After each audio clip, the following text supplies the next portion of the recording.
everybody. Jeff Jones here. Welcome to the weekly Chase Oaks Church podcast. Before we dive in, I want to encourage you to subscribe to our YouTube channel and download the Chase Oaks Church app. The app is the best place to catch up on messages, engage with our community, and stay in the loop with everything going on around here. Most importantly, my hope is that today's message inspires you to take your next step in your faith journey. Here we go.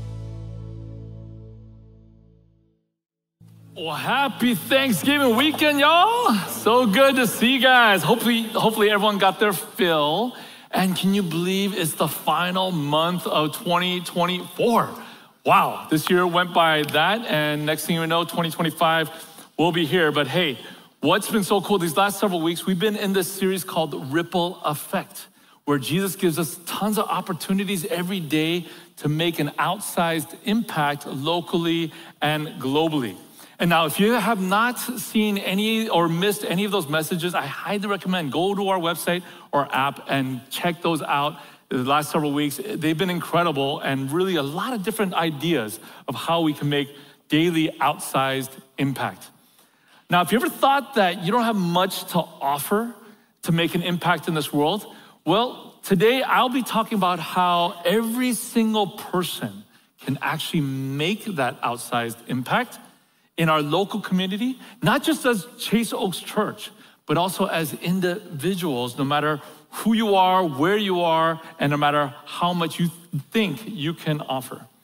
Now, I believe every single person on this planet, whether you're a Jesus follower or not, we're born with an innate desire to want to make your life count, want to feel like you're significant, to want to bring good to this world. And if that's not you, just pretend the next 30 minutes, okay? So follow along. Now, I grew up in the 70s and 80s as a very confused child. Now, many of you guys who grew up in the 70s, 80s, maybe you can relate. It was a very confusing time. Like, we started out with these things called rotary phones, and the younger generation have no idea how to use this. Why doesn't it work?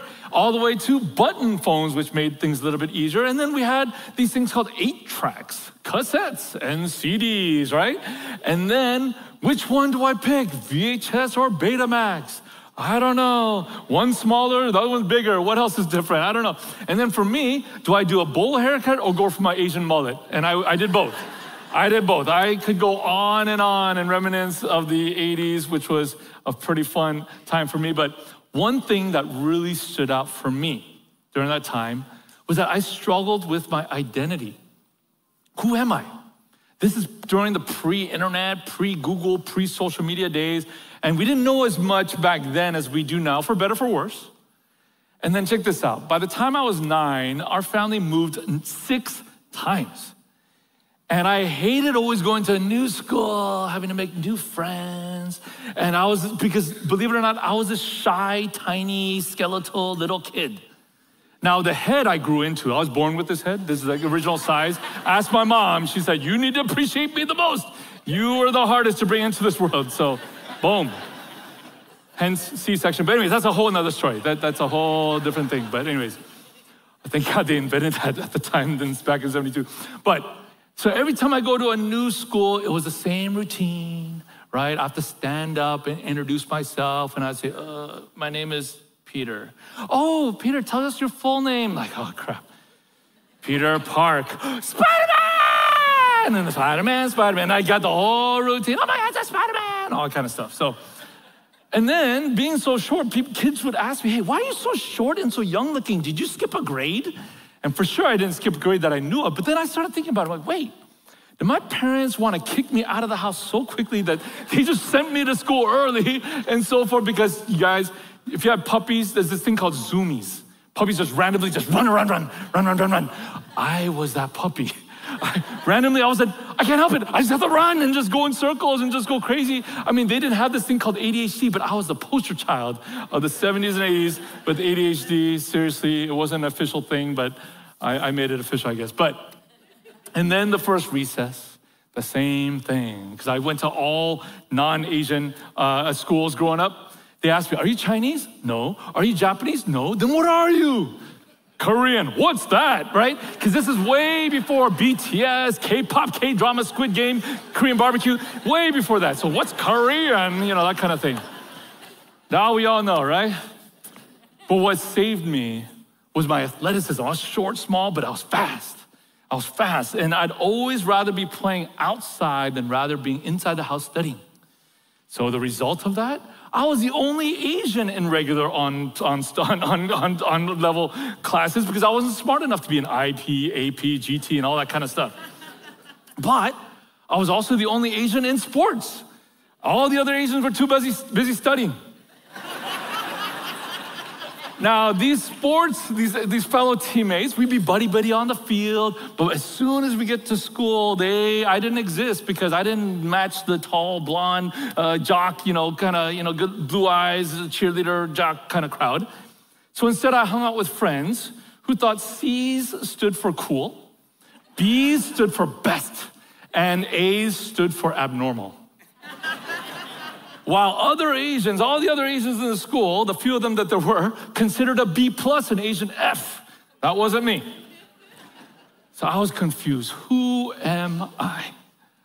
Was I Korean? Well, I was born in Korea, but I came when I was a baby, and I don't really speak much. So maybe not, I don't know. Was I American? Well, I speak English, and I lived my whole life practically in America, but every once in a while I'm reminded that I don't look American. But then in the summer of 8th grade, I went to a student ministry camp. And it was the first time, I grew up in the church, but it was the first time I realized that Christianity was more than just a religion of do's and don'ts. Christianity was a personal relationship with Jesus. And God, the Heavenly Father, is my Father for eternity, and therefore I'm His child for eternity, forever. Now, initially I thought becoming a child of God, accepting Jesus into my heart, was all about spiritual fire insurance, just getting to heaven, right? But then as time passed and I was learning more and more, I realized, there's so much more to being a follower of Jesus than just getting to heaven. It was about making a difference in the world as well. And so this is something that I realized, my identity slowly was growing more and more as a child of God, more than all the circumstantial and external features, but as a child of God. And that slowly compelled me more to try to live out my identity. Because when we know who we are, we try to do as we are. So let's look at the Bible passage where Jesus tells his disciple followers early on who they were. And a big part of their identity, and therefore what they do because of that identity. And this passage comes from Matthew 5, which is the most famous sermon that Jesus ever gave, called Sermon on the Mount. It was literally on a mountainside. That's why it was Sermon on the Mount. Nothing too creative or interesting about that title. But the Sermon on the Mount lasted several days. Now, we here at Chase Oaks, we average about 35, 40 minutes, maybe sometimes 45, depending how Jeff feels that day, right? And some people say, it's so long. Hey, try 3 days, okay, guys? So anytime you think, we're going so long. No, 3 days Sermon on the Mount. Okay, that's not bad. So we're gonna look at Matthew chapter 5. There's no book of Jesus. This is all Jesus. But anyways, Matthew chapter 5. What Bible is he reading? Matthew chapter 5, which has the Sermon on the Mount. And the things that Jesus said, these are things that people have never heard before, completely upside down, paradoxical, just different. And Jesus, in this passage, reveals a significant part of our identity that has never been heard before as children of God. So let's check out verse 14. You are the light of the world, like a city on the hilltop that cannot be hidden. No one lights a lamp and then puts it under a basket. Instead, a lamp is placed on a stand where it gives light to everyone in the house. In the same way, let your good deeds shine out for all to see, so that everyone will praise your heavenly Father. So Jesus is declaring here that his followers is light. Jesus himself, the light of the world, claims himself as the light of the world, according to John 8.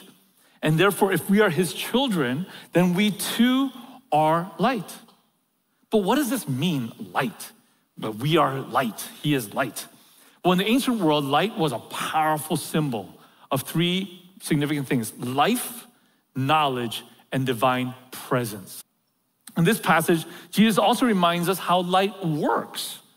When a city on a hill is lit at night, you can see it for miles away. And it helps travelers have a focal point to guide them in the dark. And when someone lights a lamp, and back then there's no LEDs or incandescent bulbs, they were candles. It was fire, right? When someone lights a lamp, no one lights it in order only to put it under a bowl, which snuffs it out. They light it to illuminate a room.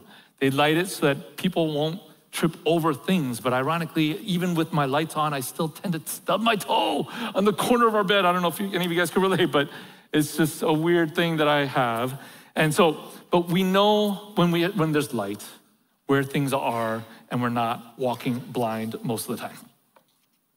Now, Jesus declares one significant aspect of our identity, that we too are light.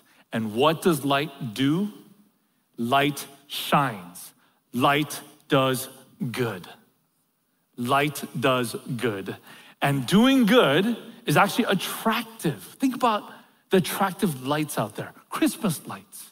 And now I'm seeing more and more Christmas lights. Some of you guys already started like in October, which is crazy, but I'm seeing more and more Christmas lights, and I love seeing Christmas lights and all the creativity that it brings. Fireworks, we're always like enamored by fireworks, right? And then now these days, drone shows and things like that. It's amazing. We're drawn to light like that.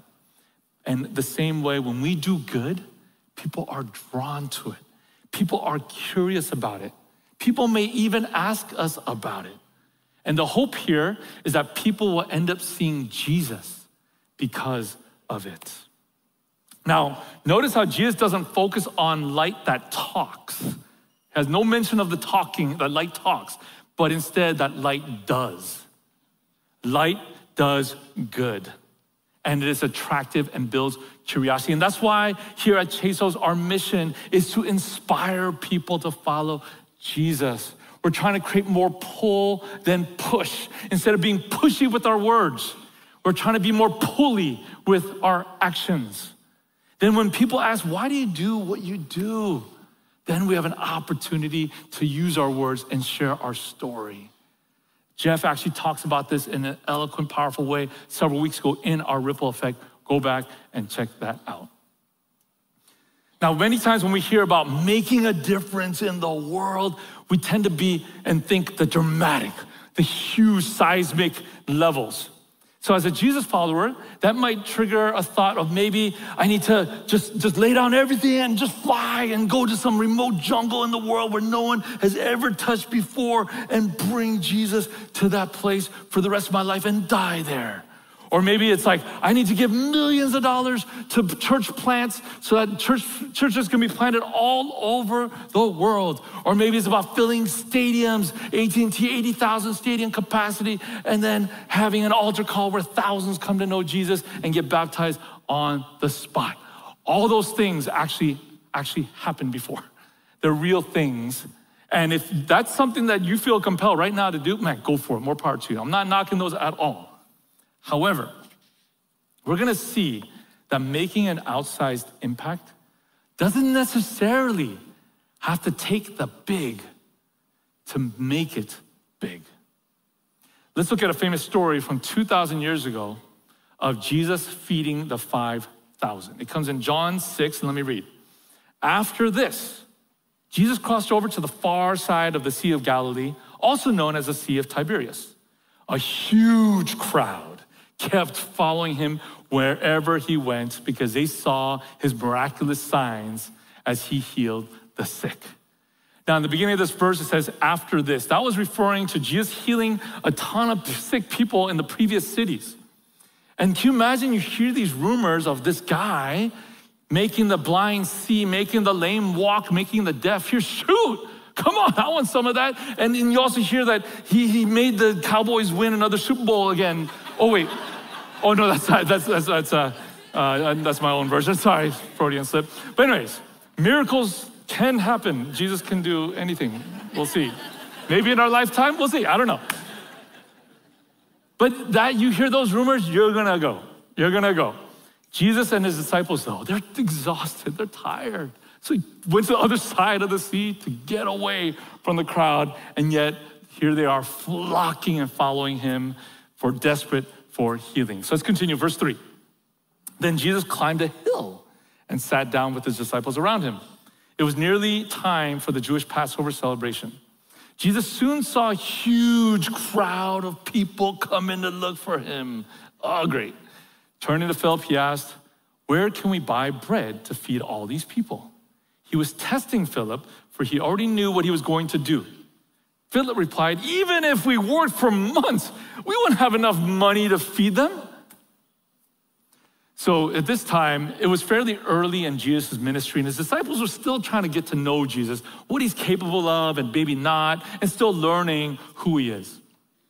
Jesus testing Philip was not so that Philip would fail, but instead he set up Philip so his faith can actually grow with what is about to happen. But Philip was overly focused on their limited resources.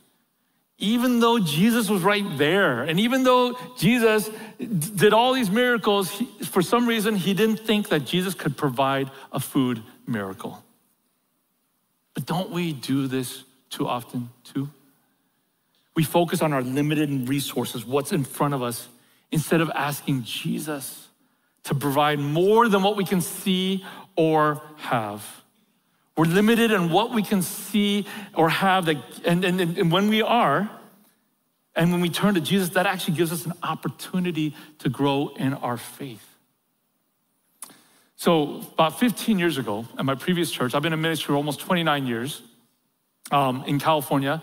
I was executive pastor for a couple years, but I was a student pastor for most of my career.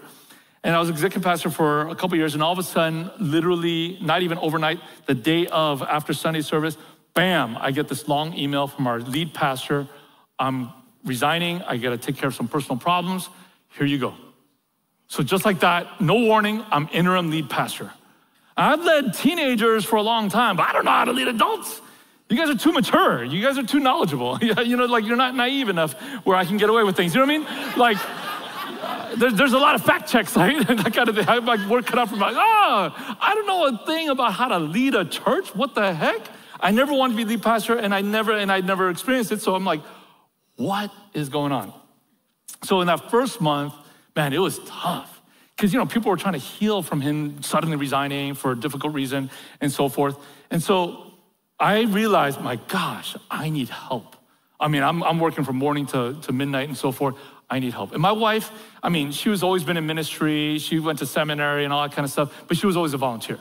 But I needed more hours. I needed her full time. And in California, trust me, especially as a pastor, you must have your wife working full time, because you must have a dual income and so forth in California, because it's ridiculous there, cost of living. And so I asked her, hey, hon, do you mind resigning from your job? And I did the math, because I had all the money stuff. She loves to spend it, but I am the one that handles it. Anyways, and I said, I think we have enough savings for you to not work for about 6 months. And then, because, hon, I really need you to help me out. I need you to be like number 2 person, like associate pastor kind of thing. I said, okay. So that 6 months stretches to 9 months. How? See, there's this thing. There's a term called Peter parking it. And that's a term that my staff actually coined for me. It's a verb. Oh, you Peter parked it. Because the thing is, see, some people call me cheap, some people call me frugal. No, I'm neither. I'm economically savvy. So here's the difference. Cheap and frugal, you just don't spend money. I spend money, but when I spend that $100, I want to get like $200 worth, $300 worth. For example, I will get prepaid gift cards on a discount, like let's say 25%. And then the good thing about gift cards, it's like cash. So I can combine that with a coupon. Buy one, get one free. So I didn't get 50% off. I got 75%, or whatever that math is. So I compound discounts. I stretch my dollar. God knew I was going to be a pastor on a pastor's salary, so he prepared me to stretch the dollar. And so we Peter parked it like crazy, right? So that 6 months stretched to 9 months. However, at the 9-month mark, which I thought by then I would get some kind of raise or something would happen with the interim title and maybe I'd be whatever, and then our salary would change and Cindy can go back to work, whatever. But still, I was interim for 9 months at that point. And looking at our bank account, we had $10. My faith was being tested like never before in my life at that moment. To be continued. All right, let's continue on in verse 8. Leave it hanging, you can't leave. Don't leave yet if you want to hear the rest of the story. Verse 8. Then Andrew, Simon Peter's brother, spoke up. There's a young boy here with 5 barley loaves and 2 fish. But what good is that with this huge crowd? See, so Andrew is like Philip, except he does find a boy with some food. But Andrew doesn't ask Jesus to provide. He too doesn't know that or believe that or have the faith to believe that either. Now remember, Philip and Andrew, these are disciples that witnessed all these miracles that Jesus did, but somehow they didn't think that Jesus could fill people's stomachs. Let's move forward. Verse 10, this is Jesus talking. Tell everyone to sit down. So they all sat down on the grassy slopes. Now the men alone numbered 5,000. Then Jesus took the loaves, gave thanks to God, and distributed them to the people. Afterward, he did the same with the fish. And they all ate as much as they wanted, just like Thanksgiving dinner, right? After everyone was full, Jesus told his disciples, now gather the leftovers so that nothing is wasted. So they picked up the pieces and filled 12 baskets, 1 per disciple, with scraps left by the people who had eaten from the 5 barley loaves. Scraps. Oh, I'm so full, forget it. I don't want to take that home. No to-go boxes, no doggy bags. So the disciples took the doggy bags home. Now notice that 5,000 that were counted were only men. But there's a good chance there's probably at least 1 woman for every male. And then, back then, if they're married, they have kids, man, they don't have just 1 child, 2 children. They have multiple, but conservatively, let's just say they had 2 children each. So then conservatively, we can estimate that there was at least 20,000 people. 20,000. I mean, we should retitle this, Jesus not feeding the 5,000, but Jesus feeding the at least 20,000. Think about 20,000. This room fills about 1,750, right? American Airlines Center is 20,000. That's insane. All these people came to be healed and hear Jesus preach. Amazing. Now, Jesus, being the creator of the universe and creating the universe with his voice, could have just merely snapped his finger and produced the best barbecue of Wagyu steaks, Korean barbecue, all you can eat. Obviously, I'm a carnivore, but I mean, he could have done that. But instead, Jesus chose to use this poor little boy and the little scraps that he gave him. 5 barley loaves and 2 fish. Now, what's interesting that John added that detail, barley loaves, because barley was considered grain for the poor. This poor man's food. And then the barley, it's not like this huge loaf, like Wonder Bread. No, it's like a little piece of pita bread. And then the 2 fish, we're not talking like 10-pound bass or anything like that. There's a little boy. He's probably just a little lunch sack for snacks. So it's probably like 2 little fish like that. And so, which made it very portable for him. And I don't think Jesus taking from this poor little boy versus an adult was random. He took a poor little boy's food, who was, first of all, the only smart one to bring food, apparently, but was also willing to give it all to Jesus. If that boy kept his 5 loaves and 2 fish to himself, it would have fed someone himself. But since he was willing to offer it to Jesus, over 20,000 people, including the boy himself, was filled even to the point of feeling full, and they still had leftovers. If the boy was self-focused, self-serving, self-feeding, he would have missed out the opportunity to create that ripple effect and make an outsized impact.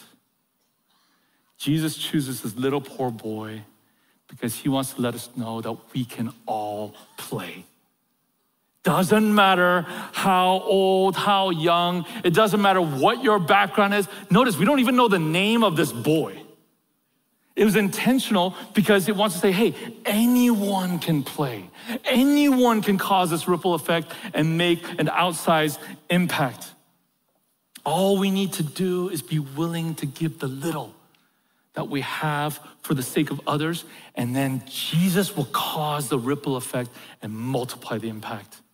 We get to shine as little light for others to see Jesus.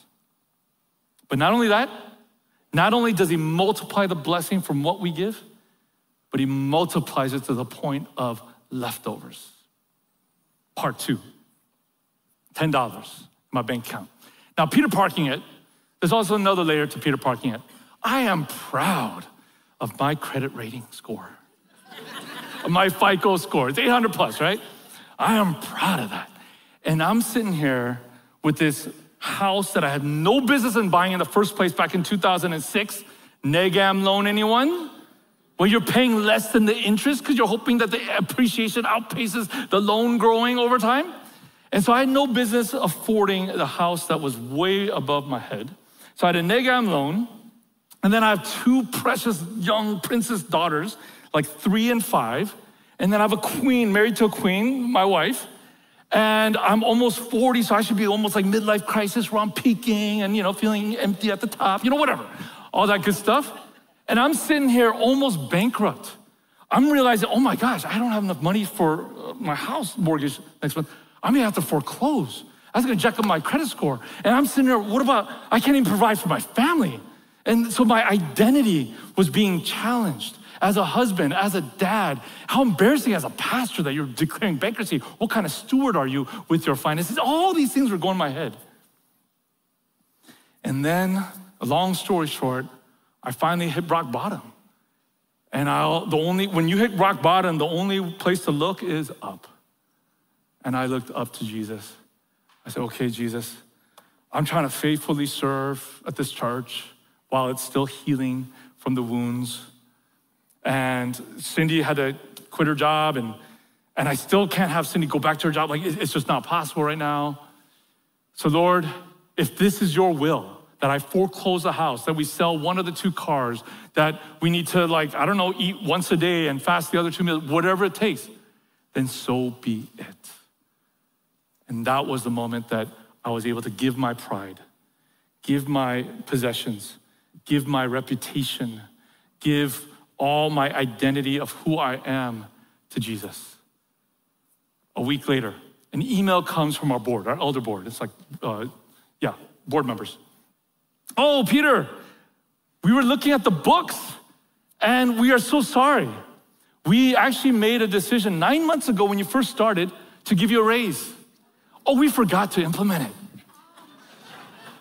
And so not only are we gonna give you your raise immediately, we're gonna give you your back pay difference from the last 9 months. And of course, allergies kicked in at that moment. And then the thing is, my wife likes to handle the money in one sense of the way it goes, and I manage it over here. And so I know every dollar, and especially at that point, every penny was accounted for. And sure enough, God just always does it. He makes it so blatant, there's no way you can deny that this is from God. To the T, it was the amount that we need to break even every single month at the lifestyle that we're currently living. And then a few days later, this happens. I always hear the story of other pastors and other missionaries, but never Peter Park. We get this big, giant card in an envelope in the mail. Like, what is this?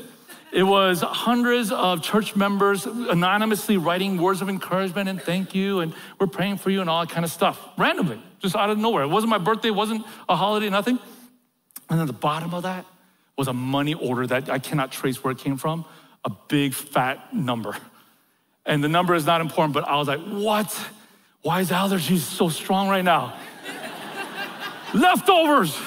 Not only did God meet our needs, but he gave leftovers because what little I had, I gave to him. Now, the point of this is the principle, not the monetary stuff. There's not a formula, oh, you give it and God will give you all this money. No, that's not the point here. The point here, that was a principle of I had to give up of who I am. Give my pride, that's harder than giving stuff. Give my identity as all the different roles that I have. And God just said, you know what? I'm gonna grow your faith. And here you go. And then, long story short, I ended up staying as interim for 4.5 years. Who is official interim for 4.5 years? Anyone? That's crazy. But instead of getting bitter to the pastoral search committee, like, why'd you just drag your feet the whole time for 4.5 years, leave me hanging? I realized, because after the 4.5 years was done, Chase Oaks recruited me. So I realized, looking back, I wasn't ready for Chase Oaks. You guys are too good for what I was back then. Right? I wasn't ready for Chase Oaks. God had more to work in my soul, in my heart, and in my faith. And finally, after 4.5 years, he's like, now, Peter, you're finally ready. Come on over to Texas. And so it's been 11 years since, and it's been amazing. It's been amazing. Anyone that ever beats 4.5 years interim title, come up to me. I will buy you dinner. Like, seriously, that just never happens. So you might be asking yourself, what real significant difference can I make when I have so little or practically nothing to offer? Well, let me ask you, what's in your hand? What do your loaves and fish look like? We don't have to wait to have $1 million before we can give $1. We don't have to wait to have all the time in the world before we could volunteer for 1 hour. We don't have to wait to invite everyone we know to church before we can invite one. When we take a step of faith, like the little boy, to do good, watch Jesus do greater.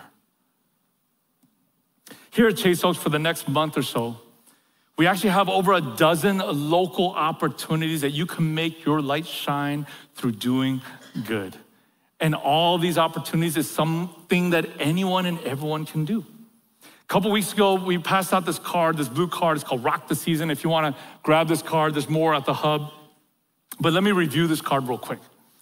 So to get us started, we really created several opportunities, about a dozen opportunities that's just really easy for anyone, any age, any background, anyone can do to get it started. Because again, it only takes a little pebble to get the ripple going, right? And so there's 3 major components that we put there.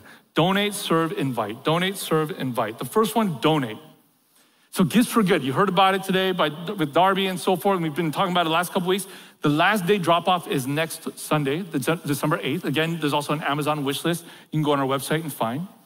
What's so amazing about Gifts for Good again is that we have partner Title I schools whose parents have a hard time buying Christmas presents for their kids. And we also have nonprofit organizations, single parents and so forth that also are in that same predicament. And so what we do is with your generous donations of toys and coats, they can go to the local goods center the Saturday after December 8th and shop for pennies on the dollar. And then they have the dignity of being able to present presents that the parents provided for them. It wasn't a handout, they actually purchased them. And because of your generosity, man, hundreds of families are being blessed and having an amazing Christmas. Local Good Pantry, we have Local Good Center and Local Good Pantry. We get food from different organizations and local, North Texas Food Bank and HEB and Costco, you name it. But there's these walk-up, houseless folks in our community, friends in our community, who need more than just food. They need certain toiletries and socks and certain supplies. And so that's not something that typically gets provided by these food banks. And so we need more of those. So we can not just hand food, but hand other practical daily supplies for them. So you can check that out at localgoodpantry.org for the Amazon list, and they'll be sent right over directly to the Richardson site. Second, serve. Another rock. Serve. Local Good Pantry distributes food 3 days a week, Tuesday, Thursday, Saturdays, and feeds over 15,000 people a month. That's insane. But it would not be possible without volunteers. There's 3 staff there, but we need tons of volunteers to make this happen. Now, I got the chance to speak to one of those volunteers, a Chase Oaker named Joanne, who at the time was an empty nester and had extra time on her hands and was looking for somewhere to volunteer and find more purpose in her life. So the first month that Local Good Pantry opened, which was last year in November, almost exactly a year ago, she decided to try it out the week of Thanksgiving. After serving, she said it felt so good. And it was so rewarding that she was hooked. The team was so excited, the volunteer team at the time, to do 150 boxes that week. but now is up to 850 per week. That translates back then was 4,000 people per month, now 15,000 people per month. And since then, she's been volunteering a couple times a week and recently was promoted to shift leader as a volunteer. And when I asked her what makes her come back each time, she says that she just loves the people and it just feels really good to have so much food to give to everyone. It just feels good to do good. I love that quote. It just feels good to do good. And I know there are so many more Joannes out there in the audience and watching online. Chase Oaks, you guys are filled with Joannes, and I love that. Now, Local Good Pantry is a year-round opportunity for even kids. 3 days a week, they can serve, and what a great opportunity for kids to get out of their suburbia bubble and actually see that, oh man, there's people that struggle. Oh man, like, wow, like this is amazing how we're able to give so much food to so many people and learn and what kind of impression that will make so that they don't take their life for granted. Now, another volunteering opportunity, another serving opportunity is our weekend services and especially our 6 Christmas services, y'all. Normally we have 3 a weekend, we got 6. All right? And 6, whether it's a greeter, coffee prepper, or playing with little ones from birth through 3 years old in Kids Co., man, we need more volunteers, and it is a great opportunity to serve. Just take a test drive, and hopefully that'll hook you, and if it doesn't, it's okay too, because we got 6 services coming up. It's gonna be awesome. So if you're interested in getting more information on that, stop by the hub, and they will help you out. All right, the final pebble, invite. Blook. Invite, invite, invite. 6 service times, guys. Why do we have so many? Because we don't want to turn people away because there's no more room in the inn, so to speak. Last year was 5 services. This year we need 6. So it's 2 on Sunday, 4 on Christmas Eve. But we want plenty of space, make plenty of space for plenty of people. Invite, invite, invite. And Darby shared earlier that there's invite cards. You can grab that as well. And if you go online, our website, you can get some digital graphics if you want to send that out by Facebook or whatever, Instagram or whatever you use. And so invite, invite, invite. You guys, Christmas service is the lowest hanging fruit of all invitations throughout the year. People are more likely to join a candlelight Christmas service than any other type of Christmas or church service throughout the year. And you can tell them, hey, we're gonna sing Christmas carols as well. And that's something that most people are familiar with. So it's a lot less intimidating. So great opportunity there. And of course, last several years, we've been talking about hosting a pancake party. So man, grab some pancakes and invite the neighbors, invite your friends to host a New Year's Day pancake party. Nothing's going on New Year's morning except for hangovers. And so it's a great opportunity to invite them and they could get over their hangover through pancakes and whatever else. Finally, we have Local Good Center, Local Good Pantry, and Local Good Coffee. That is set up as one of the reasons so that we can invite the community around us, because who doesn't like some good coffee, good food, and some pickleball? And the pickleball court is open to every night till 9 o'clock and so forth, first come, first serve, and things like that. But what a great opportunity to invite and even have team meetings or work meetings over there as well. Bottom line is, guys, what's in your hands? What are your loaves and fish? Is it money? Is it time? Maybe it's invitations. Jesus doesn't need much to impact much. That's why he says, you are the light of the world. And let your good deeds shine out for all to see, so that everyone will praise your heavenly Father.